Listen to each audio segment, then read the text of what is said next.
Military member of Reddit. What is the most embarrassing this guy won't make it through basics story you have?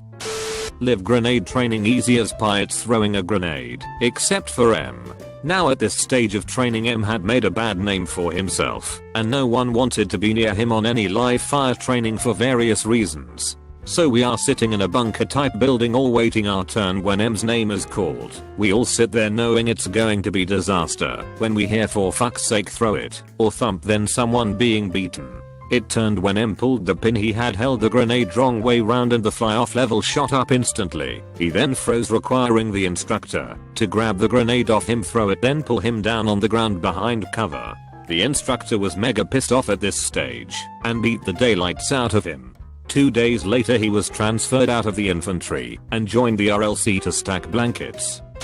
This guy not only made it through basics, he somehow got himself deployed to Afghanistan too. I have no idea how he did it. He was the laziest fucker I have met in my life. When we first arrived at camp, we were put in rooms of 4 people, and the whole first month he slept in his sleeping bag because he didn't want to bother with having to change his sheets, or he didn't know how to.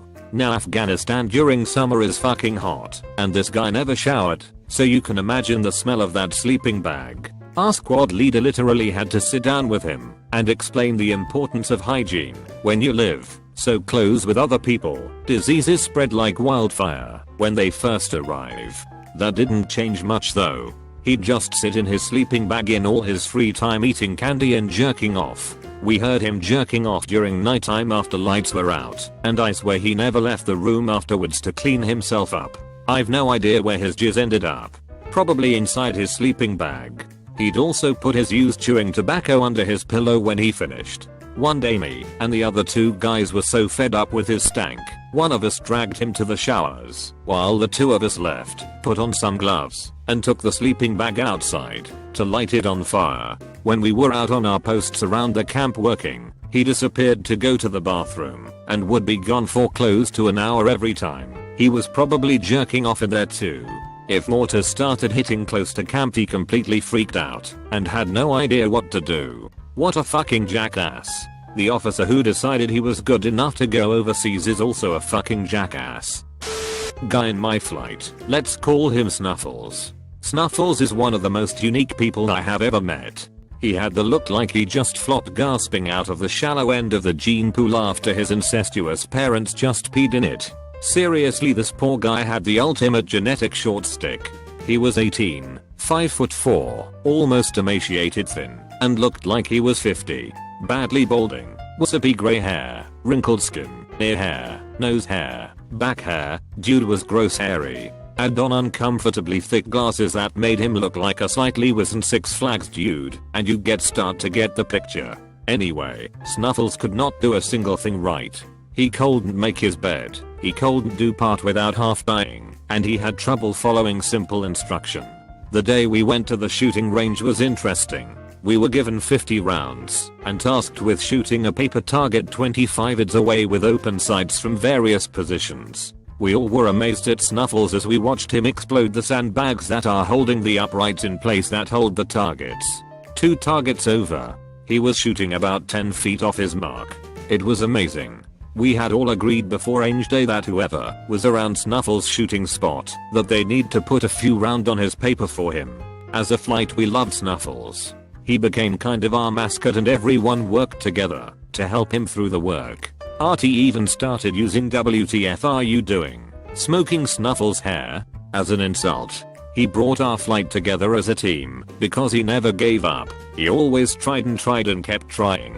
Sadly, around week 5 he went to the hospital and was diagnosed with a heart murmur and was given a medical discharge. We were all sad, but kind of expected it. The stupid thing was the reason he went to the hospital. Poor kid ate his dinner too fast and choked on some rice, inhaled a single grain, and had to go see the docs to help him cough it up. That's when they noticed the murmur.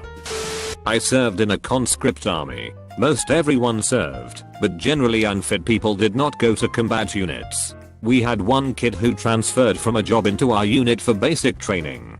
He said he wanted to be a fighter, and that his super secret unit that he worked for in human logistics wanted to send him to our basic training and then bring him back. so he could serve in their super secret special forces unit. Kid was 6 feet 6 inches and at least 360 pounds. An absolutely huge guy. He couldn't run, couldn't work out, couldn't carry anything substantial, couldn't contribute to the team. We can call him Snorlax. One night after a long ruck march we were forced to stay up all night and prepare for a company inspection.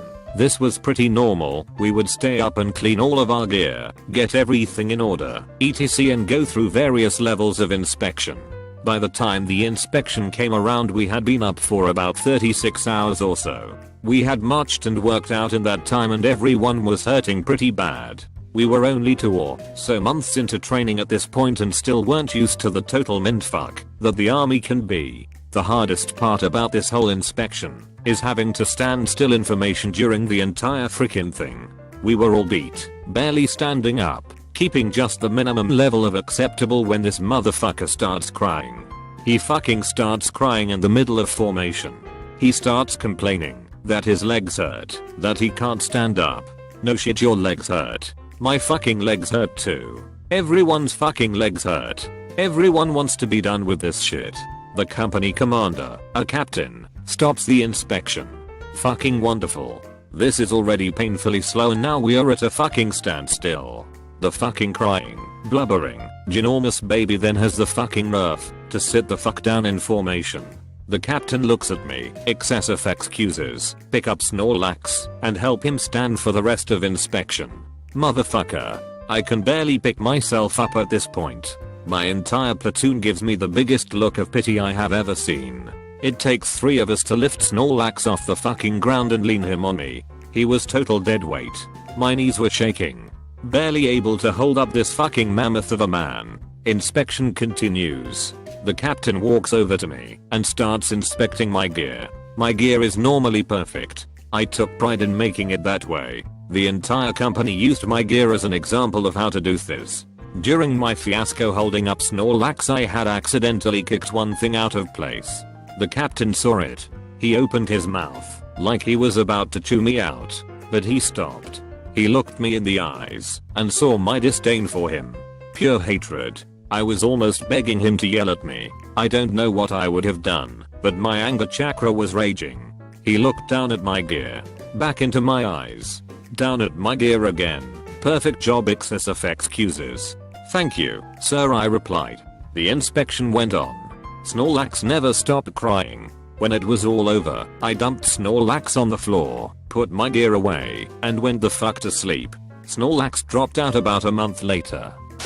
We had a guy that literally had no clue that you were supposed to wipe your butt after you poop. Seriously, he had never been taught how to use toilet paper and had no idea that he stank. As far as I know he is still in the military. 6 years ago. We had a guy who was clearly autistic, but never actually diagnosed. As a side note, he told us his mother was taking and spending his paycheck and giving him $50 per month allowance. He saw nothing wrong with that. He struggled with most of the basic physical tasks we had to do, even the most basic part warm-up exercises. Our drills did not take it easy on him, even though they had to know something was up with this guy. It seems harsh, but we were going through infantry OSIT, and if this guy somehow made it through, odds are he was going to get someone hurt or killed. Not trying to blame or belittle him, just being realistic. Anyway, they were hard on him, because they obviously wanted him to quit. Yes, you can essentially quit by refusing to train, after which they kick you out.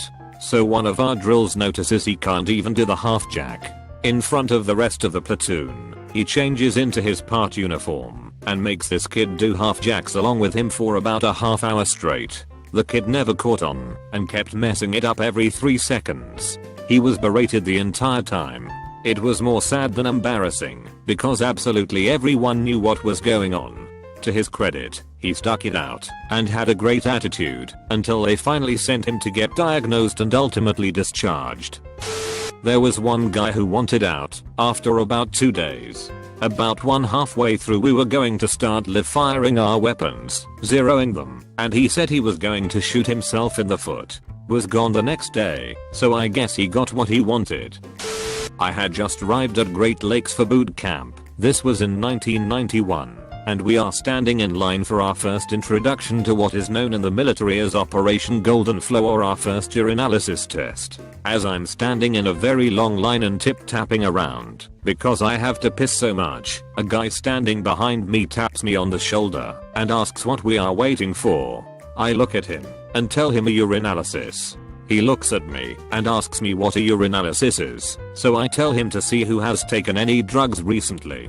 He nods, shrugs and says, well, I guess I shouldn't have smoked that crack last night. He was serious. That's when I knew he wouldn't make it through boot camp. Now, he officially wasn't fired that first day, but about 2 weeks later, when his results came back, he was. So yes, you can say that he was fired that first day, but had to suffer for a few weeks until officially let go. This guy and his girlfriend joined at the same time, Tojatha for Eva. Placed in separate companies. Couple weeks into basic, he comes up to formation all excited. Be a daddy. When I was in the Army Cadet Corps, about 16 years old, some kid I bunked with got a care package from his parents. Naturally, everything in it got confiscated, but somehow he managed to keep this rubber chicken that came with it.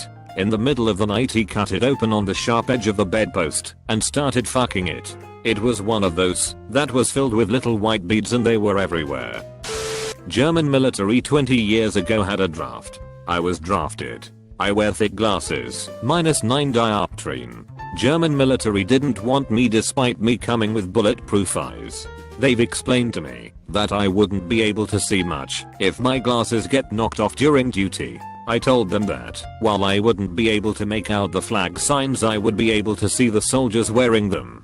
So I'd shoot everybody, resulting in me being the last survivor, which in turn would result in my side having won the engagement. They didn't find it as funny as I did.